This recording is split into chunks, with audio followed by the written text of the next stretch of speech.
আসসালামু আলাইকুম। আবৃত্তি করব শুভ দাশগুপ্তের লেখা কবিতা প্রেম। ৪ঠা অক্টোবর তাদের দুজনের প্রথম দেখা হলো। তখন বিকেল ঘনিয়ে আসছে, বাতাসে শীতের আমেজ। ১০ই অক্টোবর তাদের দীর্ঘক্ষণ কথা হলো টেলিফোনে। সেদিন ছেলেটি নতুন কেনা টবে গোলাপের চারা লাগালো। ৩০শে অক্টোবর রেস্টুরেন্টের নিরালা কেবিনে ছেলেটি মেয়েটিকে বলল, তোমাকে আমি ভালোবাসি। মেয়েটি লজ্জায় মাথা নিচু করে টেবিলে আঁকিবুকি কাটল। ১২ই ডিসেম্বর গোলাপ গাছে কুড়ি ধরল।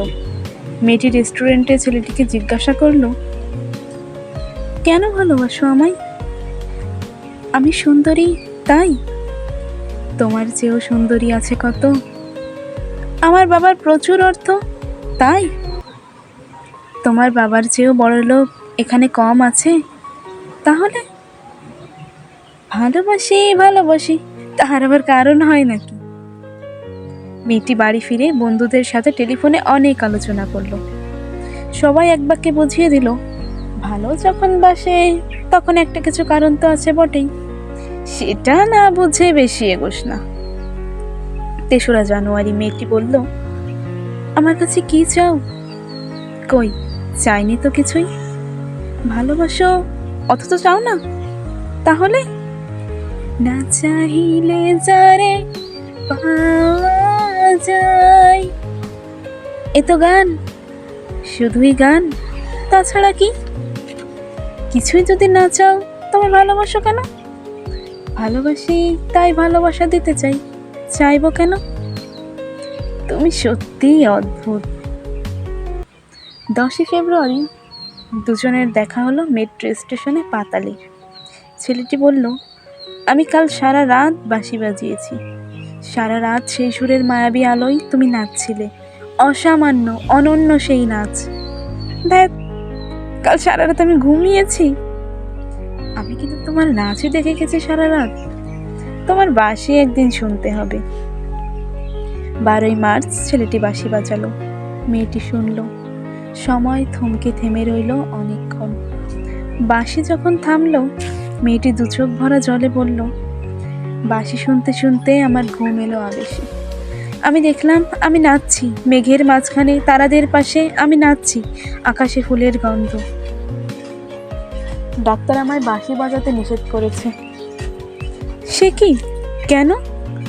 বাঁশি আমায় টেনে নিয়ে যায় স্বপ্নের মধ্যে। ডাক্তার বলেছে স্বপ্ন দেখে দেখে আমার মস্তিষ্কের শিরা উপশিরায় জট পাকিয়ে যাচ্ছে। তাহলে ভাবছি। ১৬ই এপ্রিল মেয়েটি বলল, আমার বন্ধুরা বলেছে তুমি খুব ভালো, অসাধারণ, কিন্তু তুমি সৃষ্টি ছাড়া, তোমার স্বপ্ন সব অর্থহীন। আমি জানি। স্বপ্ন টপ্ন ছেড়ে দিতে পারো না তুমি? না। তাহলে তাহলে তুমি তোমাকে হারাবে? তোমায় পাইনি তো কখনো। ৫ই মে ছেলেটির মস্তিষ্কের অপারেশন হলো। একটু সুস্থ হতে মেয়েটি এসে বলল, ভালো আছো তো? এখন আর স্বপ্ন দেখছো না তো? দেখছি, আরো সুন্দর সব স্বপ্ন। তাহলে তো দেখছি অপারেশনটা আদৌ সফল হয়নি। বাড়ি ফিরে বন্ধুদের ফোন করলো মেয়েটি। বন্ধুরা এক বাক্যে বলল, বাঁশি বাজানো, স্বপ্ন দেখা সবই ব্যাকডেটেড, সৃষ্টি ছাড়া। তুই আর লোক পেলি না? তুই এত রূপসী, তোর এত উজ্জ্বল প্রসপেক্ট। ভালো যদি চাস শিগগিরই বিয়ে করে ফেল তোর দাদার সেই বন্ধুকে। উনি তো শুনলাম কানাডা সেটেল করবেন। ৭ই জুলাই মেয়েটি আবার জিজ্ঞাসা করলো, তুমি সত্যিই কি চাও বলো তো?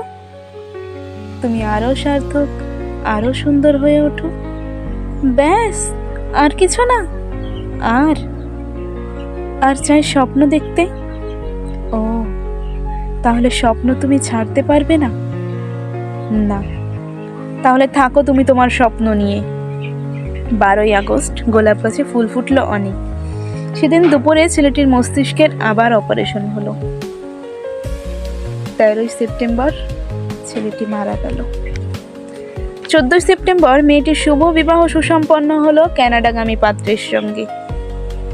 ২০শে সেপ্টেম্বর গোলাপ গাছটি হঠাৎ ঝড়ে উপড়ে গেল। সেদিন সন্ধ্যের বিমানে মেয়েটি হানিমুনে গেল। যাবার আগে বন্ধুদের বলে গেল, স্বপ্নের চেয়ে বাস্তব অনেক ভালো রে, অনেক মধুর। স্বপ্ন দেখে কেবল বোকারা। ৪ঠা অক্টোবর ছেলেটির মা ঝরে পড়া গোলাপ গাছটি সযত্নে তুলে ফেলে দিলেন। শূন্য টবে তখন কয়েকটা পোকা, কয়েকটা মাছি। আমি ঠিক জানি না ওগুলো পোকা, মাছি নাকি ছেলেটির স্বপ্ন। আমি ঠিক জানি না, ঠিক জানি না।